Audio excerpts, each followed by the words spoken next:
네, 여러분 반갑습니다. 방금 소개받은 김용정이고요. 제가 여러분과 함께, 사실 뭐 제가, 뭐 강의라는 생각보다는 여러분과 함께 또 의견도 듣고 같이 나누고자 하는 그 주제는 한국의 민주주의 어디로 가는가에 대한 주제입니다. 사실 뭐 이제 이런 주제를 우리가 고민한다는 것 자체가 한국 민주주의에 대한 고민, 뭔가 문제적 상황에 대한 고민이 필요한 그런 공감에서가 아닌가 이렇게 생각이 들고요. 특히 이제 민주주의라고 하는 부분은 정치학 또는 공부하는 사람들에게 있어서도 굉장히 이제 오래된 주제다 이렇게 말씀드릴 수가 있겠습니다. 특히 이제 민주주의를 얘기할 때 보통 그 위기라는 말이 같이 따라옵니다. 민주주의의 위기. 그래서 위기적 상황에서 사실 이제 우리가 민주주의를 다시 한번 생각하는 그런 상황이 아닌가 이렇게 생각이 들고요. 저는 뭐 사실 제 개인적으로 공부하는 분야는 동남아시아입니다. 그래서 동남아시아 국가들의 정치 경제 그리고 아울러서 이제 그들 국가들이 그러한 국가적 차이에도 불구하고 어떻게 협력하는가에 대한 것이 이제 제 주된 관심사인데 또 이제 여러분과 같이 이제 한국의 민주주의에 대해서 같이 얘기를 나누게 돼서 또 개인적으로 영광이지만 또 한편으로는 여러분들의 의견을 통해서 배우는 계기 또 같이 의견을 나눠보는 계기가 되었으면 합니다. 제가 이제 동남아시아 언급을 드렸는데요. 사실 이제 동남아시아 사람들이 한국을 생각할 때, 뭐 사실 이제 한국에 대한 이미지 지금은 한류라든가 뭐 그런 하이테크 제품이라든가 이런 걸로 한국을 인식을 하고 뭐 긍정적 영향을 갖고 있다고 하지만 한국에 대한 이제 긍정적 인식이 처음 시작된 것들은 아마 이제 민주주의에 대한 성취, 그것을 계기로 인해서 한국의 민주주의 발전에 대한 굉장히 긍정적인 평가, 이것이 어떻게 보면 한국에 대한 인상을 좋게 갖게 된 계기가 되었다 이렇게 생각을 합니다. 특히 뭐 이제 우리가 어려웠던 시절도 있었지만 그 이후에 지속적인 점진적인 이제 민주주의의 실현 과정에 있어서 보여줬던 것이 아시아 지역에 있어서 민주주의 발전에 있어서의 나름의 이제 선도적 역할, 나름의 모범 역할을 했다 이렇게 생각이 됩니다. 근데 최근에 이제 뭐 상황을 보게 되면은 한국과 동남아시아 뭐 교류라든가 동남아 사람들이 바라보는 한국의 민주주의라고 하는 것이 이전과 같은 그러한 모습일까라고 생각했는데 그런 모습이 아닌 것 같습니다. 실제로 뭐 제가 교류하거나 만나는 동남아시아 뭐 학자라든가 이런 분들 만나게 되면 한국에 좀 관심 있는 분들은 좀 뭐라 그럴까 질문이 더 생기게 됩니다. 회의적인 생각이 좀 얘기를 하게 되고요. 그래서 이제 사실은 그 민주주의라고 하는 부분, 민주주의는 고민이 동남아시아 말씀을 드렸지만 뭐 세계 각 지역도 마찬가지고요. 그러니까 굉장히 민주주의에 대한 고민이 깊어가는 그런 시점이 아닌가 생각이 됩니다. 동남아시아 지역 뭐 상당수 국가들이 뭐 사실 이제 거기도 이제 민주주의의 역사가 있고 민주주의의 경험들이 있습니다. 특히 이제 뭐 필리핀의 피플스 파워라든가 뭐 태국, 뭐 인도네시아, 뭐 다수의 국가에서 민중의 힘으로 절대 권력, 독재 권력을 몰아냈던 그런 경험들이 다 있는 나라인데 민주주의라고 하는 것이 이제 부침이 있는 것 같습니다. 독재 권력이 끝나면 앞으로 민주주의의 발전과 성숙이라는 그런 한 방향으로만 나아갈 것 같은데 또 어느 결인가는 다시 그것이 후퇴하는 민주주의의 후퇴, 재권위주의화 이런 것들이 나타나는 그런 형국이 아닌가 생각이 들고요. 또 우리나라뿐만 아니라 뭐 비단 아시아 지역뿐만 아니라 세계 곳곳에서 민주주의에 의해서 잘 관리된 민주주의 시스템이 뭔가 제대로 작동하지 않는 듯한 그런 문제적 상황들이 이제 발생을 하는 것 같습니다.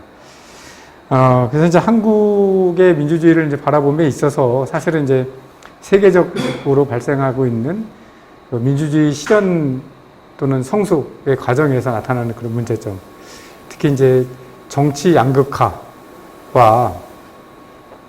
라고 하는 부분은 우리나라뿐만 아니라 전 세계적으로 굉장히 정치 또는 민주주의를 고민하는 사람들에 있어서 굉장히 새로운 화두이자 과제로 떠오르고 있다 해도 과언이 아닐 것 같습니다. 그래서 제가 이제 뭐 특히 지금 우리가 갇힌 특히 이제 이 시점에서 한국의 민주주의를 고민하게 있어서 특히 이제 현 정부 출범 이후에 나타나는 여러 가지 징후, 현상, 그것의 영향 이런 부분에 대한 뭐 학술적이고 체계적인 분석은 아직 없습니다. 예, 그리고 이제 그런 것들이 앞으로 굉장히 관건이 될 거라고 생각을 하는데 저는 이제 개인적으로 그동안에 정치학계에서 했던 그런 어떤 다양한 사례들을 통해서 공통된 점을 발견하고 그것을 이론화하고 모델화했던 그런 부분들에 대해서 어떻게 보면 재검토가 필요하지 않을까 싶을 정도로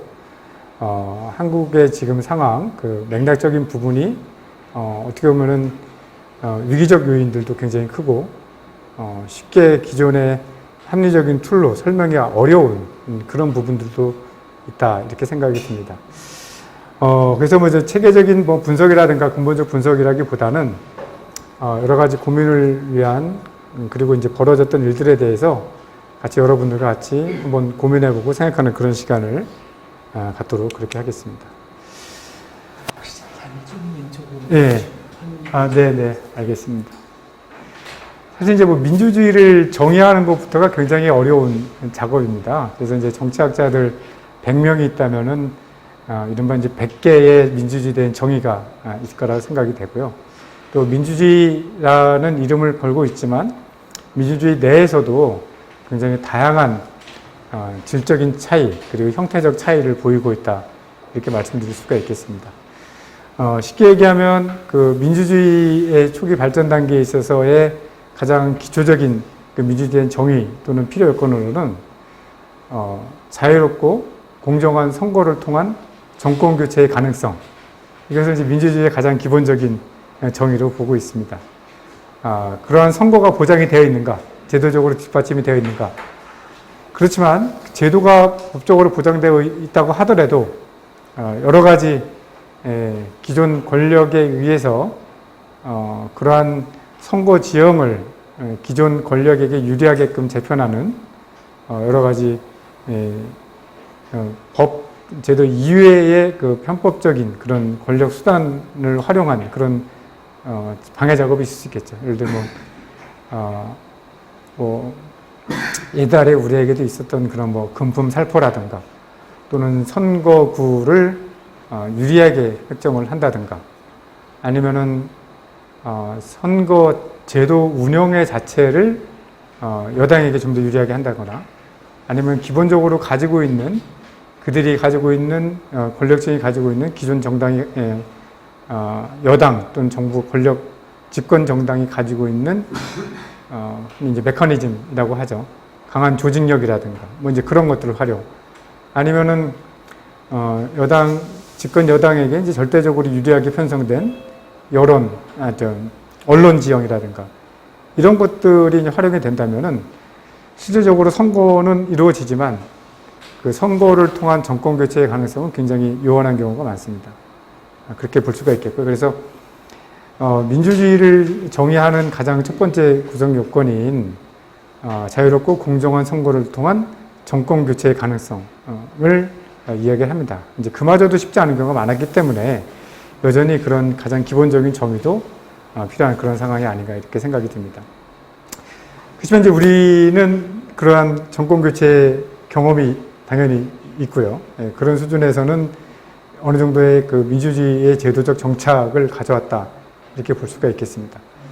사실 이제 우리가 민주주의를 얘기할 때 선거 또는 그 1인 1 투표 그것이 이제 민주주의의 시작이지만 또 다수의 경우에서는 거기서 일반 시민들이 거기서 그냥 끝나는 경우도 굉장히 많다고 이렇게 볼 수가 있겠습니다. 민주주의의 역사가 인민주권에 의한 권력 위임에 의한 대리자에 의한 통치라고 봤을 때 선거라고 하는 건 굉장히 중요한데 사실은 지금과 같은 특정 연령 이상의 모든 사람들이 1인 1표를 갖게 된 것은 100년의 역사가 안 되죠. 예. 아시겠지만 여성의 참정권이라든가 선거권, 뭐 이런 것들이 제약이 되어 있었습니다. 그래서 이런 것들이 보장된 거는 뭐 세계 역사적으로 또 100년이 되지 않다 이렇게 볼 수 있겠고요. 그리고 그 이후에 주로 이제 서구의 민주주의 기준과 모델이 하나의 그 국제적인 모델이자 이제 규범으로 작용을 했지만 실제 각 나라 지역에서 민주주의를 실행함에 있어서는 많은 시행착오들이 있었습니다. 흔히 이제 민주주의를 얘기할 때 이제 제도의 문제를 많이 얘기들 합니다. 민주주의적 제도의 설계가 잘 이루어졌을 때, 특히 권력에 대한 견제와 균형을 위한 제도적 설계가 굉장히 중요하다고 얘기하는데, 실제 그걸 운영하는 데 있어서는 이제 그런 것들을 무력화시키는 그런 시도들이 굉장히 많습니다.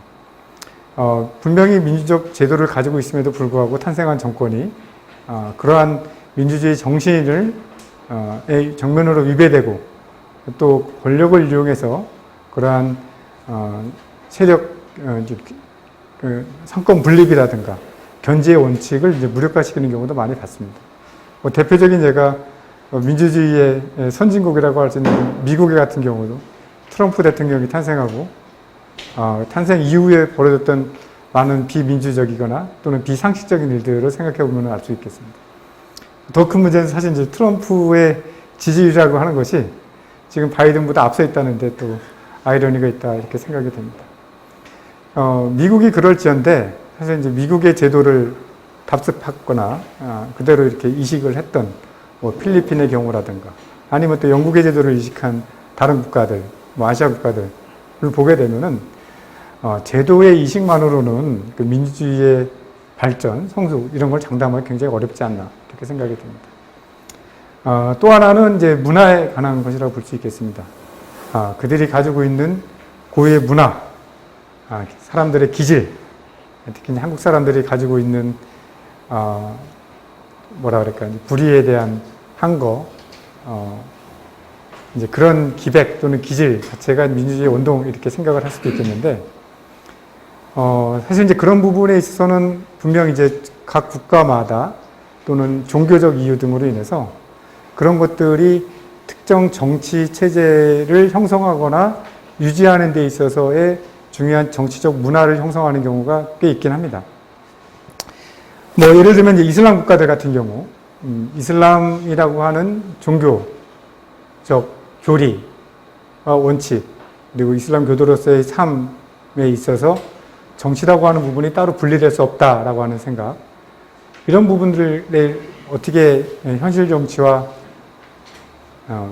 조화롭게 적용시킬 것인가는 또 굉장히 큰 문제이기도 하고요. 또 이제 불교 또 마찬가지라고 볼 수 있겠습니다. 또한 뭐 이제 동남아시아 얘기를 자꾸 이제 비교적 관점에서 말씀을 드리면은, 예를 들어서 이제 동남아 사람들이 상대적으로 민주주의가 저발전된 상태에서 그렇게 인내하는 이유는 무엇인가? 그 사람들은 현세보다는 내세에 더 비중을 두고 종교적 가르침에 의해서 순응적인 그런 문화를 가지고 있다라는 또 설명이 한때 제기되기도 했었습니다. 뭐 당시의 상황을 보면 굉장히 억압적이고 폭압적인 정권에 대해서 침묵하는 그런 사람을 보면은 정말 그런 문화적인 요인이 중요한 것인가라고 생각을 하는데, 나중에 지나고 보면은 특정 시점, 특정 계기에 의해서 굉장히 응축되었던 민주주의에 대한 열기, 열망, 그런 것들이 이렇게 일시에 폭발하는 경우가 굉장히 많습니다.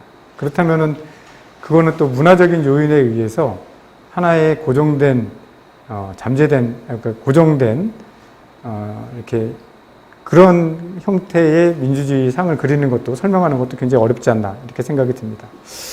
그래서 사실은 이제 민주주의가 각 국가의 여러 가지 요인들, 또 정치뿐만 아니라 경제적인 거, 역사적인 요인들, 역사적 요인이 어떻게 지속되고 지속적으로 영향을 미치는가, 문화적인 요인, 또는 드물지 않게 국제적인 요인, 대외적인 요인이 그 나라의 정치 발전에 영향을 미친다 이렇게 볼 수가 있겠습니다. 그런 다양성 속에서 그 민주주의에 대한 정의도 굉장히 다양하고, 민주주의를 이행하는, 실행하는 그런 수준과 거기에 대한 만족, 대응 이런 것도 굉장히 다양하다 이렇게 볼 수가 있겠는데 그럼에도 불구하고 민주주의를 우리가 이해하고자 할 때, 지키고자 할 때 민주주의를 지탱하는 몇 가지 중요한 요소들을 공통적으로 꼽을 수가 있지 않나 이렇게 생각이 듭니다. 먼저 이제 민주주의의 정의와도 관련이 되어 있는데요. 다수의 지배, 결국은 다수의 전 시민들이 직접적으로 참여할 수 없는 그런 상황에서 다수의 민의를 대변할 수 있는 그런 선출된 정부의 것인데, 통치인데, 그런 것들은 어떻게 보면 기본 전제적인 것이 피치자의 동의에 의해서 운영된다라고 볼 수가 있겠습니다. 그래서 사실은 이 동의라고 하는 부분이 가장 이제 민주주의에 있어서 핵심적 요소라고 이렇게 볼 수가 있겠고요. 그리고 제도적으로 이제 가장 기본적이지만 자유롭고 공정한 선거를 이야기를 하고 있습니다. 그렇지만 실제로 그 정당 정치라고 하는 것은 국민에 의해서 선출이 되었지만 또 우리가 정치를 이야기할 때, 정치개혁을 이야기할 때 사실 많은 시민들이 정권 교체라든가 민주주의 혁명을 이룬 다음에도 그 권력이 기존의 정치 엘리트들의 손에 남아있게 됩니다. 그렇게 되면은 결국은 주요 정당 간 또는 정치 엘리트들의 그룹 간의 파워게임, 세력 다툼 이런 것으로 쉽게 또 변질되는 양상들을 보일 수가 있겠습니다. 그래서 다수의 아시아 국가에서 오랜 독재를 끝내는 시민혁명들이 있었지만 일정 시점이 지난 다음에 봤을 때는 구 집권 세력, 구 엘리트, 그 엘리트들이 변하지 않음으로써 그런 역사적 과오라든가 민주주의 퇴행이 반복되는 그런 경우를 볼 수가 있겠습니다. 그래서 이제 민주주의의 그 질적인 측면, 결국 민주주의에 대한 이해를 단순 정치 엘리트들 간의 권력 교체가 아닌 실제 우리 삶에 있어서의 질적인 변화를 가져올 수 있느냐에 관한 부분은 결국은 정치를 실현함에 있어서 다수, 즉 여기서 얘기하는 것은 소수자의 보호 및 기본적 인권에 대한 존중이 포함되어야 된다. 그것이 이제 핵심적 기제다 이렇게 볼 수가 있겠습니다. 여기서 이제 소수자라고 하는 것은 여러 가지 의미에서 소수자로 볼 수가 있겠습니다. 단순히 이제 수적인 의미에서의 소수자뿐만 아니라 메인스트림에서 이제 배제되어 있는 그런 경제적 의미, 여러 가지 사회적 의미, 그리고 젠더적 관점에서의 부분도 다 포함을 하는 그런 우리나라에는 그런 요소가 없지만 상대적으로 적지만 요즘 다문화기 때문에 종족적인 요인 이런 부분들도 사실 다수와 소수, 다수에 의한 소수의 배제, 차별 이런 것들을 근본적으로 개선시켜 나가고 궁극적으로 폐지하는 것이 민주주의의 질적 발전에 있어서 굉장히 중요한 요소다. 이렇게 제기가 되고 있습니다. 그 다음에는 이제 법치의 문제라고 볼 수가 있겠습니다. 법 앞에서의 평등. 사실 이제 이런 부분들이 지금 우리 현재 진행되는 한국 정치 또는 한국 사회에서 굉장히 중요한 또 논란이 제기되고 있는 그런 상황이라고 생각이 됩니다. 나중에 한번 같이 살펴보도록 하겠고요. 법 앞에서의 평등, 그리고 적법 절차, 그리고 정치적 다원주의라고 하는 것. 실제로 이제 정치 체제에 있어서 이제 민주주의를 구성하기 위해서 개방성의 얘기를 하게 됩니다. 단지 권력의 운영 자체가 소수 엘리트들에게 집중되어 있는가, 또는 다수의 참여가 보장되어 있는가 또 볼 수가 있겠지만, 또 질적인 측면에 있어서는 그 다원성이 보장되는가, 시민의 정치 참여라고 하는 부분들이 어떠한 절차적 과정이 보장되는가에 따라서 궁극적으로 좀 이상적인 상황에서는 다수의 시민의 민의가 대변될 수 있는 수비형 민주주의라고 하는 이상적 형태를 가질 수 있겠고요. 또 또 다른 극단에 있어서는 전체주의적 민주주의도 말이 좀 서로 이제 충돌하는 게 있지만 권위주의적 형태를 띠는 민주주의 형태도 있겠습니다. 그 중간에는 시민에 의해서 선출되었고 민주적 의사를 대변한다고 하지만 시민의 참여가 최소한의 제도적 요건만 갖추고 있을 뿐 실질적 참여가 이루어지지 않는다거나 아니면은 좀 더 못한 경우에는 엘리트들만의 통치 또는 의사결정 체제를 갖추고 있는 경우 이렇게 개방성과 다양성 측면에서도 민주주의는 또 다양한 조합에 의해서 또 다른 특성을 가질 수 있지 않나 이렇게 생각이 듭니다. 또 하나는 아까 얘기했던 부분의 문화라고 하는데 그거랑은 좀 다른 그런 거라고 볼 수 있겠습니다. 그래서 그것은 고유의 뭐 종교라든가 전통이라든가 그런 뭐 기질이라든가 이제 그런 부분이 아니라 실제로 이제 정치와 관련되어 있을 때 어떠한 형태의 문화가 정치 발전에 도움이 되는가 또는 반대로 얘기했을 때 이런 부분이 실종됐을 때 민주주의 위기를 가져오는가에 관한 부분인데 쉽게 얘기하면 오늘 제가 드리는 말씀 중에 중요한 키워드 중에 하나인 정치 양극화에 관한 부분이라고 볼 수가 있겠는데요. 로열 오포지션이라고 하는 부분은 어떻게 보면 이제 충성스러운 반대자, 야당 뭐 이렇게 볼 수가 있겠습니다. 정치적 견해를 달리하고 우리 반대편에 있지만 그들이 주장하는 것 자체는 어떻게 보면 우리 공동체, 우리 국가의 발전에 있어서 필요한 논의다. 다만 나와 또는 우리와는 견해가 다르다. 그렇지만 이 사회를 구성하고 정치를 운영함에 있어서는 공동의 목표를 갖고 필요한 요인이다. 라고 상대에 대한 존중이 필요한 거라고 볼 수가 있겠습니다. 이런 것들이 어떻게 보면은 민주주의를 구성하는 굉장히 중요한 요소라고 볼 수가 있겠습니다. 물론 뭐 이외에도 여러분들 생각에 또 더 중요한 요소들도 있을 거라고 생각이 되는데 뭐 일단 이렇게 우리가 볼 수가 있겠습니다. 아까 말씀드렸듯이 사실 이제 민주주의 위기라는 말은 어떻게 보면 민주주의 시행 과정에서 수많은 위기가 있지 않았나, 위기가 아닌 순간이 없지 않았나 이렇게 생각이 듭니다. 예를 들면은 우리나라 뭐 진보 정권, 뭐 이제 진보 스펙트럼이 한국적 지형에서 이제 진보라고 얘기를 할 수 있겠죠. 진보 정권이 있을 때 보수 세력에서는 또 독재 정권이라고 비방을 했습니다. 그렇죠? 뭐 이제 문재인 정부도 독재를 한다. 당시 이제 야당이 그랬고요. 지금도 보면은 우리는 또 그런 비난 내지는 비판이 가능한 시점이 아닌가 생각이 됩니다. 예를 들면 민주주의의 반대는 뭘까요? 권위주의. 네. 권위주의. 좀 더 이제 더 연관되면 독재도 포함이 되겠죠. 그래서 사실 이제 민주주의의 이제 반대를 우리가 이제 독재로 등치시키게 되게 됩니다.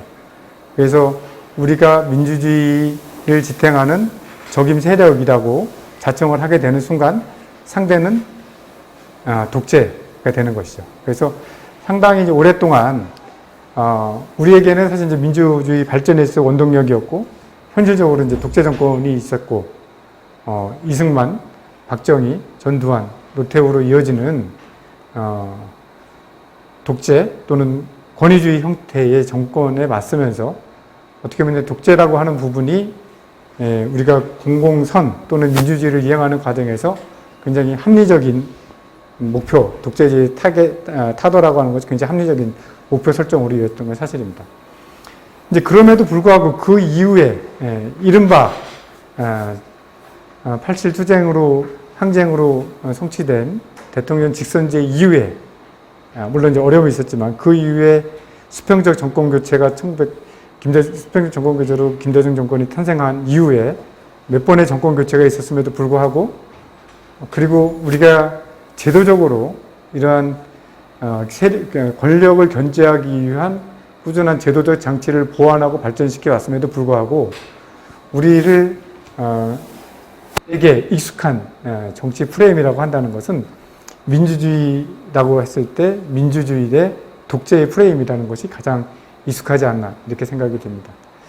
여기서 이제 우리가 고민할 부분은 사실 민주주의 대 독재라고 하는 프레임 자체가 아까 말씀드렸듯이 단순히 경쟁 정당 간 정파 간의 전략 또는 정략적 의미에서 사용되는 데를 그치는 것이 아니라 진정한 민주주의란 무엇인가에 대한 고민으로 이제 확장될 필요가 있다. 이렇게 생각이 됩니다.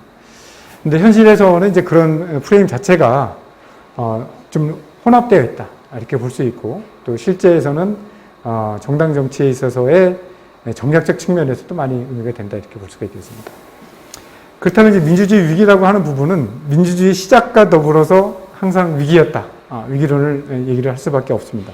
그건 아까 말씀드렸듯이 권력 투쟁에 있어서의 상대를 규정함에 있어서 어느 누구도 진보 정권이든 보수 정권이든 또는 절대적 평가 어떤 상대적 평가에서 반민주적인 행태를 보이는 세력이라 할지라도 자기 스스로를 민주주의의 수호자인 것처럼 주장을 하게 됩니다. 그럼에도 불구하고 우리가 근본적으로 갖고 있는 이른바 자기중심적으로 상대를 폄하하는 것이 아니라 객관적 의미에서 봤을 때 민주주의라고 하는 것에 근본적인 위기가 찾아올 경우는 어떤 경우인가 라고 봤을 때 이러한 얘기들을 하게 됩니다. 기본적으로 권위주의 정부로의 회귀라든가 우리가 이제 지난 시간에도 다루었던 이제 불평등, 분배 불평등의 심화라든가 그리고 대중들의 정치 혐오의 증가라든가 그러면서 그에 따른 이제 정치에 대한 회의가 증가하는 그런 상황들을 민주적 위기의 요인 또는 징후로 바라보고 있습니다.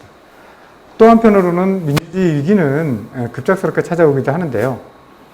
체제의 붕괴 그리고 제도 자체가 가지고 있는 그 내재된 결함에 의해서도 민주주의 위기가 촉발되기도 합니다. 그리고 또한 이제 민주주의에 의해서 권력을 위임받은 정치 엘리트들의 어떻게 보면 이제 기술적 또는 철학적 결함으로 인해서 민주주의 운영 자체에 대한 중대한 결함 내지는 기능을 제대로 하지 못할 경우에 우리 또한 이제 민주주의의 위기를 경험을 하게 되는 것입니다. 또 한편으로는 대외적 요인, 특히 이제 안보적 위기 상황에서 민주주의는 급격히 통제될 수밖에 없는 것이죠. 뭐 예를 들어서 안보적 위기 상황, 뭐 심지어 더 나아가서는 군사적 갈등 또는 전쟁 상황에서는 민주주의가 급격히 위축될 수밖에 없는 상황이고, 또 경제적 측면에 있어도 경제적 양극화는 경제적 양극화에 심화하는 민주주의를 위협하는 굉장히 중요한 요소로 간주되고 있습니다. 아까 말씀드렸듯이 사회의 그 다양성, 다원성, 그리고 소수의 권리가 존중되지 않는 그런 상황에서도 또한 민주주의 위기로 바라보고 있습니다. 한국에 있어서의 그 정치 양극화라고 하는 부분이 사실은 정파적 구분에 의해서 서로가 대결하는 그런 측면뿐만 아니라 정서적인 측면에 있어서의 양극화도 꾸준히 진행되어 있다고 볼 수가 있겠습니다. 어떻게 보면은 실제로 정치 얘기를 하게 되면은 사이가 안 좋아집니다. 그렇죠? 그리고 일단 모임을 갔을 때 정치 얘기를 하게 되면은 서먹해지거나 또는 그로 인해서 관계가 안 좋아지는 것이고, 관계가 좋았다가도 굉장히 어려워지는 상황들이 발생을 하게 되죠. 최근에 이제 이제 유튜브에서 보게 되면은 일종의 이제 풍자 유머라고 생각이 됩니다. 어떤 사람에게 이제 퀴즈를 내는데요. 답을 하기만 해도 당신의 이름으로 100만 원이 사회에 기부가 된다. 정답의 여부와 상관없이. 그리고 이제 문제를 냅니다. 가장 선호하는 정치인은 또는 지난 대선에서 누굴 찍었는가에 관한 부분. 그럼 어떻게 보면은 당연히 자기의 정치적 소신이고 자기의 선택을 얘기할 수 있는 거죠.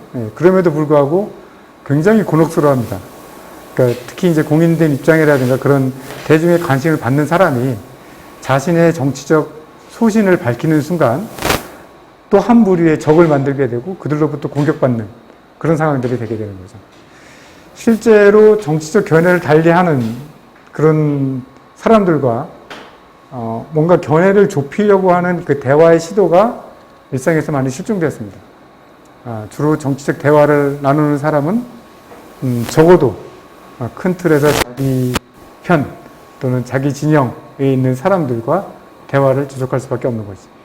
거기서 나오는 결과는 아까 말씀드렸듯이 이제 로열 오포지션이라고 하는 거, 상대에 대한 존중이 설 자리가 잃게 되는 것이죠.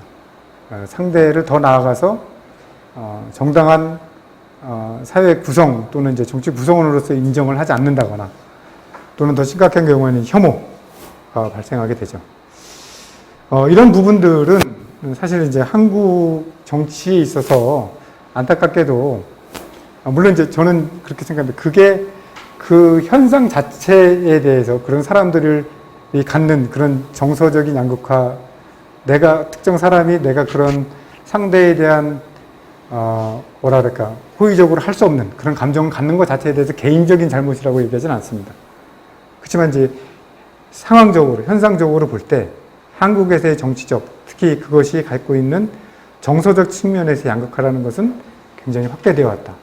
그리고 또 역설적으로 한국의 그 민주주의가 제도적으로 안착이 되고 나름의 민주주의가 자리를 잡아가는 그런 시기에서 그런 정서적 양극화라고 하는 것은 더욱 확대되어 왔다라는 것이 한국 정치에 있어서의 특징이라고 볼 수가 있겠습니다. 여기서 나타나는 것은 말씀드렸듯이 특정 개개인들이 소양이 부족하다거나 아니면 특별히 그들이 가지고 있는 뭐 그릇된 인식과 뭐 신념 체계에서 비롯된다기보다는 그들이 가지고 있고 요구하는 사회적 그 요구와 정치 행위로서 얻어지는 그 결과가 서로 조화를 이루지 못하기 때문에 생기는 문제가 아닌가 이렇게 생각이 들고요. 기본적으로 봤을 때 우리나라에서의 그 정치 진영, 정치 양극화의 뿌리라고 하는 것은 꽤 오랜 세월을 거슬러 올라갑니다. 아까 정치 양극화가 표면화되고 갈등이 심화된 것은 90년대 이후라고 했지만 종종 논란이 되고 있는 것은 지금 현재의 정치적 갈등, 견해를 달리하는 사람들에 대해서는 일본 식민 지배에 대한 해석도 다를 수 있고요. 한국 전쟁에 대한 해석이 다르고요. 그렇죠? 그리고 박정희 정권 산업화 시기에 대한 평가도 다릅니다. 단지 현재에 있어서 특정 이슈에 있어서의 이해관계에 있어서의 갈등이 아니라 이전에 있어서의 굉장히 장기적인 역사적 경험을 통해서 축적되면서 그런 것들이 정서적 양극화에 기반이 되고 있다. 이렇게 말씀드릴 수가 있겠습니다. 또 이러한 그 유권자의 정치적 양극화 현상이라고 하는 것은 기본적으로 정치 행위자들, 특히 이제 정치 엘리트들의 정치 행위에 의한 직접적인 산물이다. 이렇게 우리가 볼 수 있겠습니다. 아까 말씀드렸듯이 개개인의 부족함에서 비롯되는 것이 아니다. 이렇게 볼 수가 있겠고요. 그리고 이제 이런 부분들이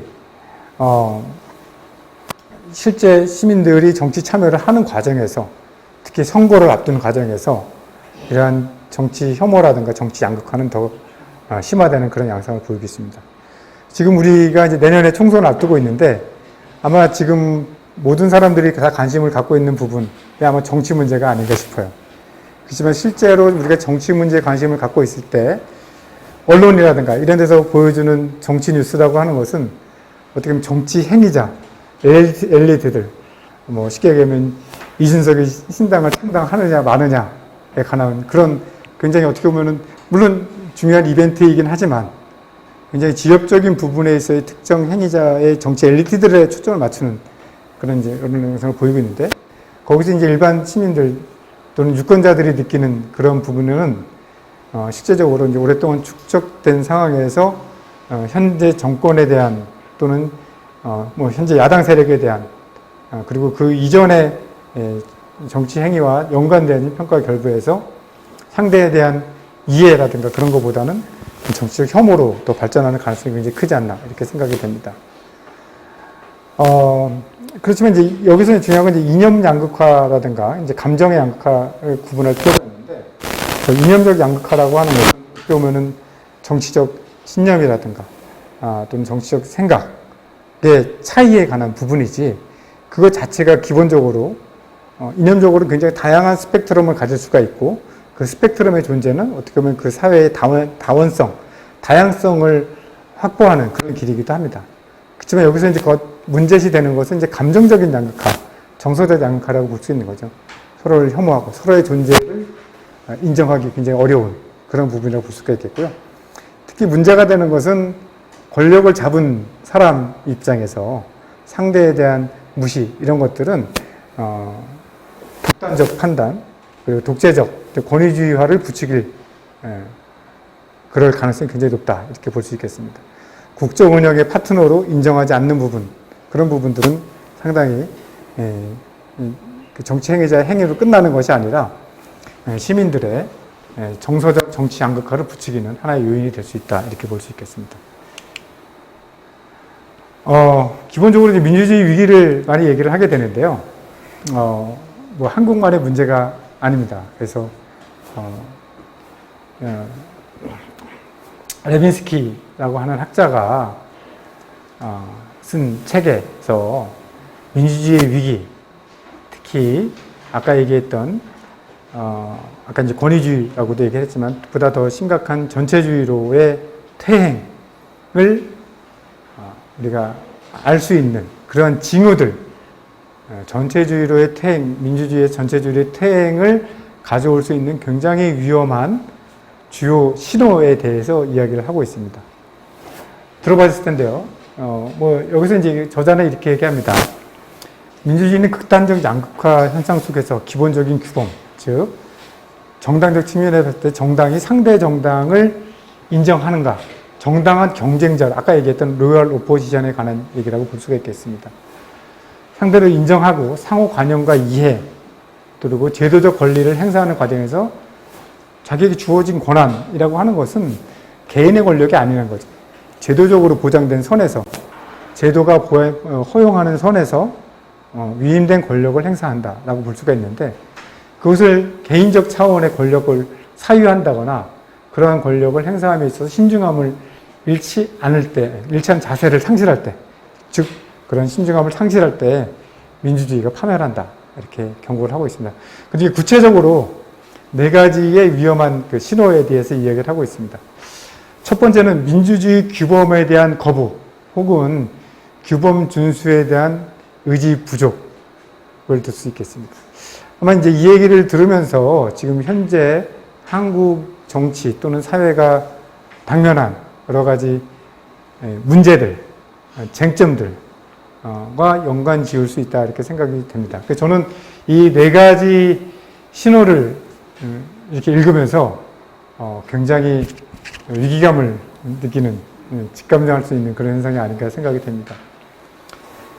정치 경쟁자에 대한 부정, 민주주의 규범에 대한 거는 구체적으로는 이제 법치에 관한 부분이겠죠. 예, 그리고 정치 경쟁자에 대한 부정, 뭔가 좀 여러분들 연상이 될 거라고 생각이 됩니다. 그래서 잠시 후에 특히 이제 이번 정부 출범 이후에 벌어지는 그런 상황에 대해서 여러분들하고 같이 이제 기억을 더듬으면서 이렇게 한번 볼 수 있는 그런 시간을 갖도록 하겠습니다.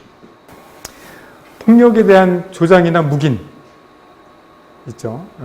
뭐 직접적인 형태의 국가 폭력, 물리적 폭력뿐만 아니라 그 폭력을 조장하거나 묵인하는 행위, 이 또한 굉장히 위험한 신호로 받아들이고 있습니다. 언론 및 정치 경쟁자의 기본권을 억압하려는 경향을 볼 수가 있겠습니다. 이 네 가지는 한국 사회, 저자가 한국 사람이 아니죠. 한국 사회를 진단하고 쓴 그런 것이 아니라 전반적으로 민주주의를 위협하고 그것이 전체주의로의 퇴행을 가져올 수 있는 위험한 신호라는 거죠. 이러한 신호가 감지됐을 때는 이건 굉장히 심각한 경고다. 민주주의의 경고다. 이렇게 볼 수가 있겠습니다.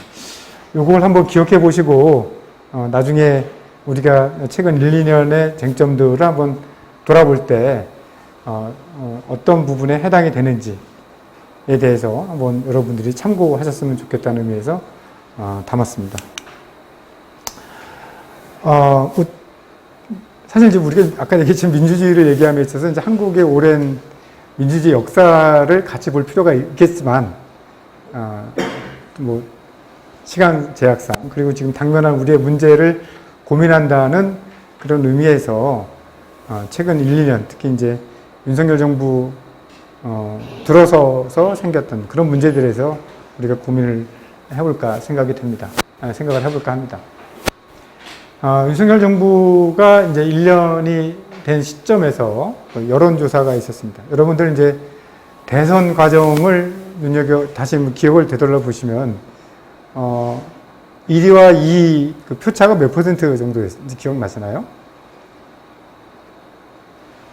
표 차이가 0.7, 그죠? 0.7, 예. 0.7% 포인트죠. 예. 역대 대통령 선거상 이제 가장 적은 표 차이다 이렇게 볼 수가 있겠습니다. 뭐 이제 선거 그 1년 전 상황, 뭐 6개월 전 상황 이렇게 보면 굉장히 변화되는 정치 지형 이렇게 볼 수가 있었고, 특히 이제 민주당 같은 경우는 결과적으로 봤을 때 지지 세력의 확장성에서 상대적으로 좀 제약이 있었던 것 같고, 윤석열 어떤 국민의힘 같은 경우는 뭐 안철수라든가 뭐 후보 단일화 과정 결과적으로 봤을 때 그런 부분에 있어서의 최초에 열세했던 지지도를 만회하는 과정에서 굉장히 근소한 차이로 대통령이 당선이 됐다고 이제 볼 수가, 대통령이 당선이 됐습니다. 1년이 지난 시점에서 사실 이제 0.7%포인트 차이라고 하는 것은, 굉장히 어떻게 보면은 권력을 승리한 권력자 입장에서 봤을 때는 굉장히 조심스러울 수밖에 없고, 그의 민의를 굉장히 신중하게 받아들여야 함에도 불구하고, 사실 이제 그 이후에 1년의 평가에 있어서는 보시는 바와 같이 이제 부정적 평가가 굉장히 앞서고 있다 이렇게 볼 수 있겠습니다. 최근 뭐 특히 이제 어제 오늘 뭐 발표된 뭐 갤럽 조사라든가 이런 거 보면은 더더군다나 현 정부 또는 대통령 지지율이 더 낮아진 것으로 이제 확인이 됩니다. 특정 연령대를 제외한 뭐 연령 문제를 가지고 얘기하는 건 아니겠지만 70대 이상의 연령층을 제외한 전 연령층에서 굉장히 낮은 20% 안팎의 낮은 지지율을 보이고 있는 그런 상황이라고 볼 수가 있겠습니다. 국정 운영 전반에 관해서 굉장히 말씀드렸듯이 매우 잘못했다 39%, 다소 잘못했다 19%, 그리고 이제 공정성 부분에 있어서 매우 좋지 않은 방향 32.9%, 별로 좋지 않은 방향 28.8%. 분야별로 봤을 땐 한미일 외교 강화가 긍정이냐 부정이냐 봤을 땐 부정평가가 더 많습니다.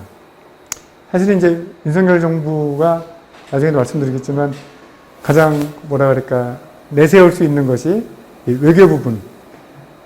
아시겠지만 지금 올해 들어서 매달 한 번씩 평균적으로 해외에 나갔죠. 네, 해외에 나갔고 나가는 것 자체는 뭐 그 자체를 비난할 수는 없죠, 그죠? 가서 그만큼의 이제 외교적 성과를 가져오면 좋을 건데 실제로 뭐 대통령실에서 얘기하는 것 외에 그만한 성과가 있었는지는 굉장히 비관적이다 이렇게 볼 수가 있겠고, 더 큰 우려스러운 상황은 내년에는 더 나갈 계획인 것 같아요. 네, 더 나갈 계획입니다. 그래서 예산이 외교 순방에 관련된 예산이 200억인가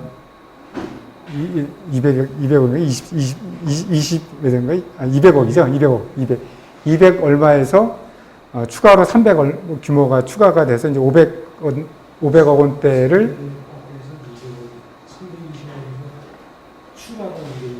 그런가요? 그래서 500억 원대가 이제 올해 이제 집행되었고, 내년에 그게 이제 올해 예산의 260%가 증액이 됐다고 해요. 예, 예. 이제 전체 국가 예산은 2.8% 증가했는데, 대통령 해외 순방 예산은 이제, 뭐 그렇게 많이 들은 상황이고, 그건 나중에 또 보도록 하겠습니다. 사실 이제 한미일 외교를 강화한 측면이 굉장히 많이 홍보가 되고 있지만, 그것이 갖는 굉장히 위험성과 부정적 효과도 굉장히 많다 이렇게 볼 수 있겠습니다. 그나마 상대적으로 가장 긍정평가가 많은 부분일 수가 있겠고요. 노조 대응, 기후위기, 이태원 참사 대처 등 여러 가지 위기 상황에 대한 대처라든가 국정관리 능력 전반에 대해서 부정적 평가가 굉장히 높다 이렇게 볼 수가 있겠습니다. 민주주의에 대한 평가라고 볼 수 있는데요. 뭐 보시면 아시겠지만 매우 좋지 않은 방향 32, 별로 좋지 않은 27.8% 이렇게 있고, 아마 지금 이것이 이제 1주년에 즈음한 것이었기 때문에 5월이죠. 이 5월 이후에 전개된 상황도 뭐 별로 긍정적 상황에 영향을 미칠 만한 그런 계기가 있지 않았다고 생각합니다. 오히려 이제 반대로 부정적 영향이 더 강화되지 않았을까, 저는 이제 그렇게 생각을 합니다. 이게 보다 좀 객관적인 평가, 뭐 객관적이라고 표현이 좀 그렇지만, 다른 나라들과 비교해서 평가를 해볼 수 있는 지표라고 볼 수가 있겠는데요. EIU라고 이제 영국의 이제 이코노미스트에 관련된 기관으로서 민주주의 인덱스라는 거, 과연 세계의 국가들의 민주주의는 어느 정도인가라는 것을 매년 이제 평가를 해가지고 민주주의 지수라는 것을 발표를 하게 됩니다. 여기에 보면은 한국이 여기 있고요. 물론 이제 북한도 여기에 있습니다. 그리고 다른 아시아 국가들도 이렇게 포진되어 있습니다. 여기 보게 되면요, 지역적 수준이라든가 세계에서의 랭킹 이런 거 볼 수 있는데요. 한국은 전반적으로 글로벌 랭킹 24위에 해당되어 있고, 지역적 차원에서는 5위다 이렇게 볼 수가 있겠는데요. 문제는 이제 그 경향성이라고 볼 수가 있겠죠.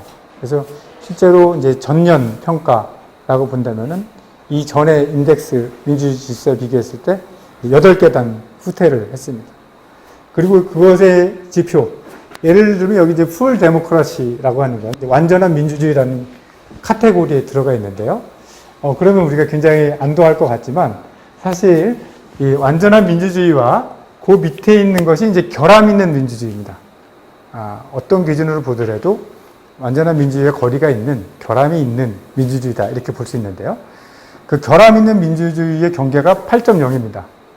그러니까 우리가 0몇 점이죠? 0.03점, 그러니까 0.04점이 감점이 됐으면 우리는 이제 결함 있는 민주주의 카테고리로 내려갈 뻔 했다는 것이죠. 그래서 실제로 이런 부분들이 이제 언론에 보도가 될 때, 우리가 이제 민주주의로 이제 평가됐다, 완전한 민주주의로 평가가 됐다라는 것이 나오지, 거기서 조금 더 이렇게 공정성하면 이제 제목 정도의 8단계 하락한, 뭐 그 정도 얘기를 나오고, 지금 0.03점 차이로 겨우 턱걸이로 민주주의 국가에 그걸 얘기했다, 이렇게 보기는 굉장히 어렵다, 이렇게 볼 수가 있겠습니다. 여기를 보게 되면은 이제 그 선거 과정에 있어서의 선거 과정 프로세스에 관한 부분, 그리고 이제 정부의 기능에 관한 거고, 정치 참여에 관한 부분, 그리고 정치 문화에 관한 부분, 그리고 시민 자유에 관한 부분, 이렇게 나눠서 평가를 하고 있습니다. 근데 전반적인 부분에 있어서 이제 한국이 민주주의에 있어서 이제 퇴행적 추세를 보이고 있다라고 하는 그런 경향성에서 우리가 좀 더 민감하게 좀 받아들여야 되는 것이 아닌가 생각이 들고요. 뭐 민주주의 지수를 가지고 뭐 올림픽처럼 등수를 매긴다는 것이 사실 그렇게 큰 의미가 있는 것은 아니지만 우리가 이런 것을 참조했을 때 우리를 바라보는 또 하나의 기준이 되지 않을까 이렇게 생각이 됩니다. EIU 지수 자체도 이제 여러 가지 민주주의의 실제 진행에 있어서의 질적인 측면을 평가하는 데서는 여러 가지 좀 부족한 점이 있다라고 얘기되지만 그래도 뭐 완벽한 지수가 없는 상황에서 나름의 가늠할 수가 있는 그런 상황이 될 수가 있겠습니다. 이게 보게 되면 각 국가별로 다 이렇게 평가를 하지 않습니다. EIU가 민주주의 지수라는 것을 내면서 이제 보고서를 내게 되는데 어떻게 전반적인 세계의 민주주의 상황에 대해서 이야기를 하는데 아시아 지역에 있어서는 한국에 대해서 찝어서 얘기를 하게 됩니다. 홍콩과 얘기를 하게 되는데요. 한국에 있어서는 어떻게 보면 이제 의견 정치 결정 과정에 있어서의 문제점을 얘기를 하게 됩니다. 그리고 실제로 보면은 이제 정치적 에너지를 그들의 라이벌 정당을 억압하는데 사용하고 있다라고 하는 그런 정치 문화에 관한 부분들. 정치 문화라는 게 이제 일반 사람들의 뭐 그런 전통 이게 아니라 실제로 정치 행위에 있어서의 상대를 어떻게 인식하느냐, 어떻게 대응하느냐, 이제 그런 부분이라고 말씀을 드렸잖아요, 아까. 이제 그랬을 때 실제로 정치 문화의 부분이 있어서 후진적 양상들이 나타나고 있다는 부분을 하나의 사례로서 한국 민주주의에 대한 후퇴의 징후로서 이렇게 얘기를 하고 있습니다. 그리고 최근에서는 이제 해외 언론에서도 침식, 민주적 침식에 우려하는 그런 기사들이 나오고 있죠. 아까 제가 처음에 말씀드렸던 동남아시아의 저희 지인들이 저에게 질문하는 그런 내용과 유사한 맥락이라고 볼 수가 있겠습니다. 한국이 가졌던 그 민주주의 발전에 관한 그런 어떻게 보면 그 발자취들 이런 부분에 비춰봤을 때 지금의 상황이라고 하는 것은 민주주의에 있어서의 후퇴를 염려하는 해외의 시각에 봤을 때도 그런 부분들이 염려되는 그런 상황이다 이렇게 볼 수가 있겠습니다. 뭐 이제 기본적으로 이제 그럼 이러한 그 뭐 배경 또는 민주주의 위기를 얘기함에 있어서의 몇 가지 사안들 이런 걸 중심을 염두에 두시고 그간에 있었던 또는 뭐 현재 진행되는 쟁점에 대해서 여러분과 같이 한번 그냥 되돌아보는 시간을 갖도록 하겠습니다. 아까 얘기했듯이 이제 정치 라이벌에 대한 인식, 그것이 정치 경쟁자에 대한 그걸 존재를 무시하거나 그랬을 때 민주주의의 심각한 위기로 이렇게 얘기를 했었죠. 그렇습니다. 근데 이 부분에 있어서는 사실 이제 우리가 목격하고 봐는 여당에 대한 대통령의 영향력이 굉장히 강화되었다. 특히 이제 당 대표를 선출하는 과정이라든가 아니면 차기 총선을 염두에 둔 당권 또는 뭐 이렇게 구조를 이제 세력 지도를 바꾼다거나 하는 부분에 있어서의 대통령의 영향력이 이제 굉장히 막강히 행사되고 있다는 것을 우리가 짐작을 할 수가 있겠고요.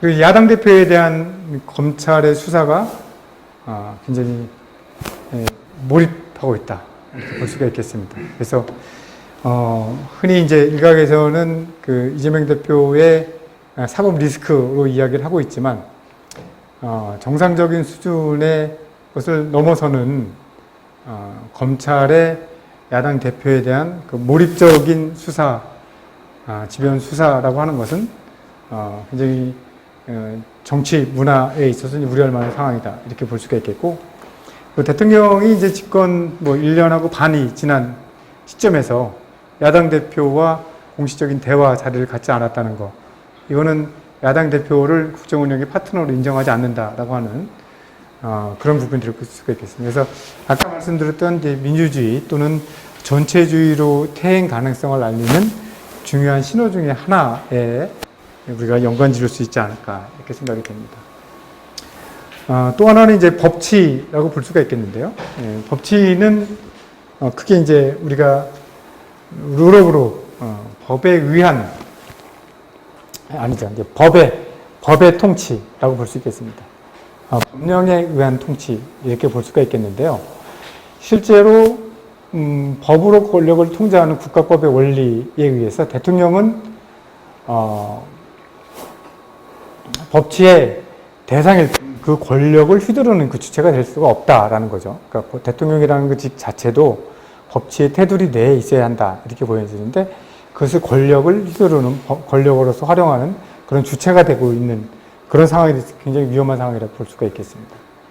법에 의한 지배라고 하는 것은 실제로 그것이 대통령이 하나의 권력의 주체가 됨으로써 법을 이용해서 법을 정치적 도구와 또는 수단으로서 활용하는 그런 경우라고 볼 수가 있겠습니다.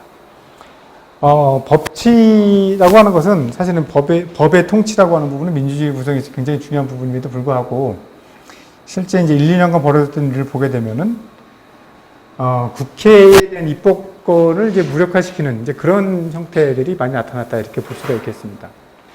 국회 입법권을, 그러니까 법률 자체를 왜곡하는, 그리고 이제 시행령 통치라고 얘기를 하죠. 현행 법상 그 하위 개념인 시행령 을 통해서 법적인 제약을 회피해 나가는 그런 형태로 볼 수가 있겠습니다. 그리고 이제 반복되는 주요 법률안에 대한 거부권의 행사, 이런 것도 사실은 국회의 입법 권한에 대한 무시 또는 왜곡의 대표적인 행위라고 볼 수가 있겠습니다. 사례로는 양곡관리법이라든가 뭐 간호법, 그러면 최근에 논란이 되고 있는 뭐 노란봉투법이라든가 이런 부분에 대해서 대통령의 거부권 행사 이런 부분들은 기본적으로 국회 입법권을 무시하거나 무력화시키는 거라고 볼 수가 있겠습니다. 그리고 이제 법 질서 정치라고 하는 것은, 그러면서 이제 끊임없이 강조하는 것은 뭐죠?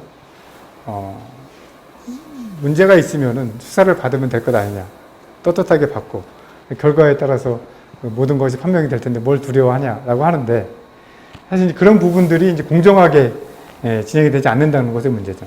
특히 이제 기득권, 그리고 자기 세력들에 대한 이제 봐주기식, 그리고 이제 뭐 대표적으로 이제 대통령 부인이 가지고 있는 주가 조작 관련 의혹이라든가 그런 부분에 대해서는 제대로 수사를 진행하지 않고 있는 그런 부분들, 그런 부분들은 사실 법치라고 하는 민주주의에 있어서의 필수적 중대한 구성 요소에 있어서 전면적으로 배치되는 그런 현실이 아닌가 이렇게 생각이 됩니다.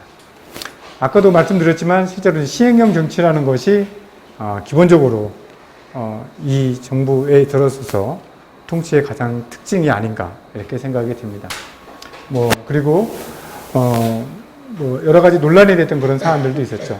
그 행정안전부의 경찰국 신설이라든가 법무부의 인사정보관리단 신설이라든가 집시법 시행령 개정이라든가 이런 부분에 있어서 주로 나타났던 특징은 국회 입법권을 무시한다거나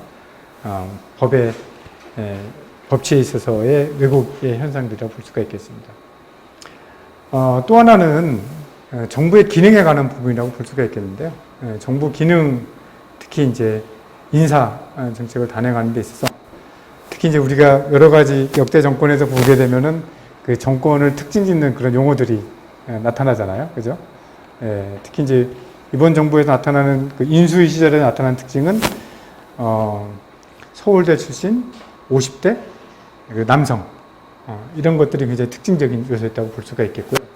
그리고 또 실제로 이제 정부 출범 이후에 주요 인사 등용의 그 특징들을 보게 되면은 아까 말씀드렸던 서울대라든가 고연령층이라든가 남성에 집중되는 현상이 여전히 지속되고 있고, 또 다른 정권과 비교했을 때 가장 눈에 띄는 특징이라고 할 수 있는 것은 이제 검찰 출신 인사, 검사들을 주요 요직에 임명을 했다라는 걸 볼 수가 있겠습니다. 참여연대가 이제 그 집계한 걸 보게 되면요, 검사 또는 검찰 수사관 출신들이 장차관급과 대통령 고위실 공직자에 임명된 거는 23명이라고 얘기를 하고요. 법무부 소속 및 법무부 파견검사 67명, 국회 등 외부 파견검사 48명, 법무부 외부 파견 검찰 수사관 28명, 검찰 출신 공공기관 임원 18명 등 총 182명에 달한다 이렇게 볼 수 있어요. 그래서 이제 이런 점을 두고 우리가 이제 정치적 그런 걸 수도 있겠지만 얘기할 때 이제 검찰 독재 이런 표현들을 사용하기도 합니다. 네, 그렇습니다. 그래서 검찰 인력이 굉장히 비대하게 주요 요직에 포함되어 있다 이렇게 볼 수 있겠죠. 심지어 이제 국무총리의 비서실장 같은 경우도 검찰 출신으로 임명을 하게 되는 경우도 있습니다. 그 전공 분야와 상관없이 뭐와 관련된 수사를 했었다 그러면 그게 이 사람의 전문성이다 해가지고 관련 부처, 실질적으로는 무관하지만 특정 부처의 장관 또는 차관으로 임명하는 경우가 굉장히 비일비재하다 이렇게 볼 수가 있겠습니다. 쉽게 얘기하면 또 이제 법치에 있어서의 편파적이라고 볼 수가 있겠는데요. 편파적 권력 행사라고 볼 수 있는데요. 지난해 5월부터 최근 10일까지 주요 수사와 압수수색 횟수를 집계한 결과 전 정부와 야당, 노동조합, 시민단체에 대한 주요 사건 수는 22건, 압수수색 횟수는 124회, 반면에 현 정부와 측근 인사 대상 주요 사건 건수는 4건, 압수수색 횟수는 이제 24건, 이렇게 보고 있습니다. 그래서 여기서 이제 논란이 되는 것은 선택적 수사, 선택적 정의에 관한 부분이 논란이 되고 있다 이렇게 볼 수 있겠습니다. 또 이제 이데올로기 얘기를 많이 하죠. 이념 얘기를 많이 합니다. 근데 또 이념 얘기도 좀 오락가락합니다. 어떤 데서는 가장 중요한 것이 이념이다 이렇게 얘기했다가 또 어떤 데서는 이제 이념이 아니라 실제로 이제 민생이다 이렇게 얘기를 하기도 하고, 뭐 현 대통령의 이제 언행이라고 하는 것이 좀 일관성을 유지하기가 어려운 경우들이 굉장히 많습니다. 이렇게 갑자기 손바닥 뒤집듯이 바꾸는 경우가 굉장히 많다 이렇게 볼 수 있는데, 통치 행위에 있어서의 그 이념에 대한 강조, 이데올로기 이런 부분들은 이 정부가 행하는 여러 가지 정치 행위를 이해하는 데 있어서 굉장히 이제 근본적인 밑바탕이 되는 것이다 이렇게 볼 수가 있겠어요. 네, 이거는 뭐 역사 인식, 역사 의식, 그리고 이제 그 대통령의 개인적인 철학 뭐 이런 부분과도 연관되어 있을 때 이렇게 볼 수가 있겠는데요.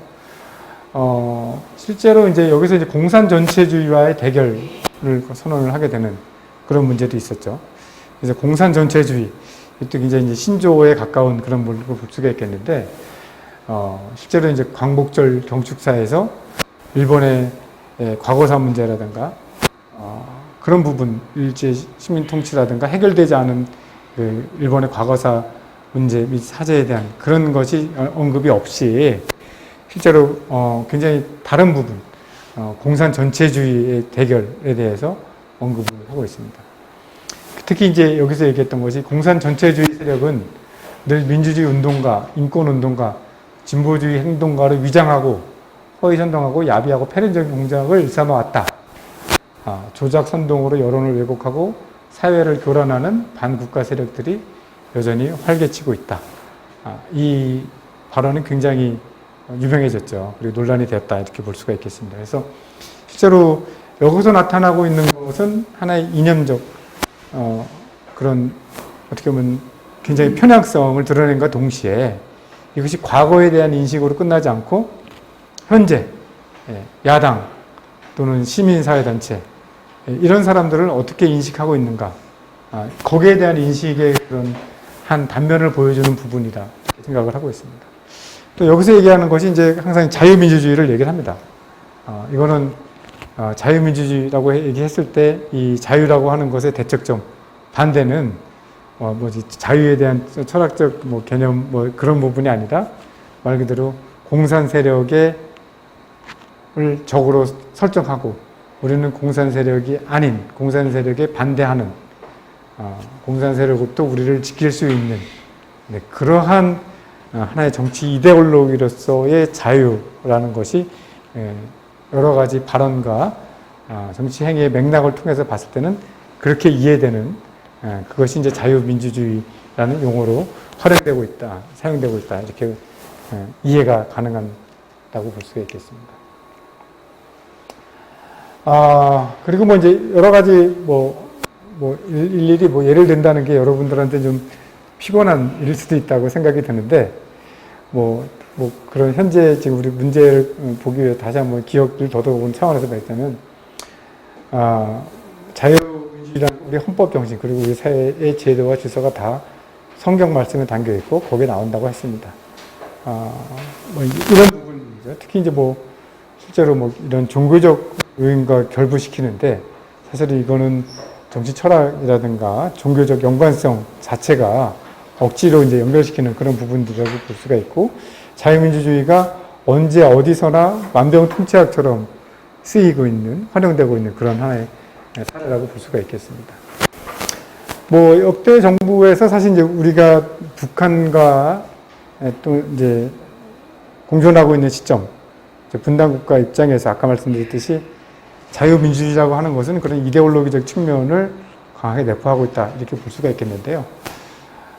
기본적으로 역대 정부에서 강조하고 있는 교과서적인 교육적 측면에서 강조하는 시사점들이 변해왔다 이렇게 볼 수 있겠어요. 최근에 교육 현장에서요, 이전의 정부에서도 민주시민교육 이런 부분에 대한 관련 예산들이 굉장히 삭감됐습니다. 왜?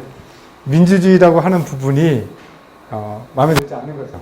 이 사람들이 생각하는 민주주의라고 하는 것은 같은 민주주의임에도 불구하고, 민주주의 질서를 보면 불구하고 기본적으로 지금 현재 이 정부에서 방점을 두고 있는 이 자유민주주의라고 하는 것은 언어적 표현은 같을지언정 민주 시민에 대한 약속보다는 반공 이데올로기죠. 그런 정치 이데올로기에 기반을 하고 있기 때문이다. 이렇게 볼 수 있겠습니다.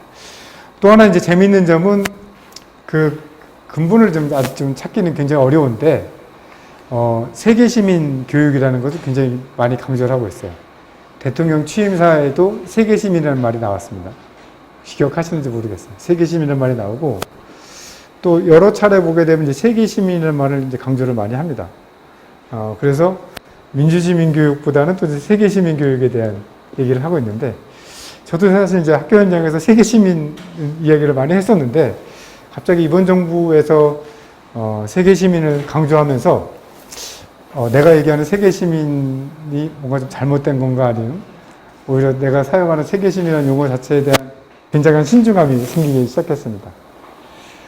사실은 이제 세계 시민이라고 하는 부분에 있어서는 이제 국적을 초월하는 전 지구적 문제에 대한 공동의 책임과 공동의 행동을 강조하는, 예를 들어서 기후변화라든가 민주주의 문제도 저 다른 국가에서의 국가폭력의 문제가 나한테 미치지 않기 때문에 나는 무관심한 것이 아니라 전 인류로서 국가폭력 그리고 보편타당한 국제 인권적 차원에서 우리가 관심을 갖고 같이 연대해야 된다라고 하는 정신을 강조하고 있는 것인데,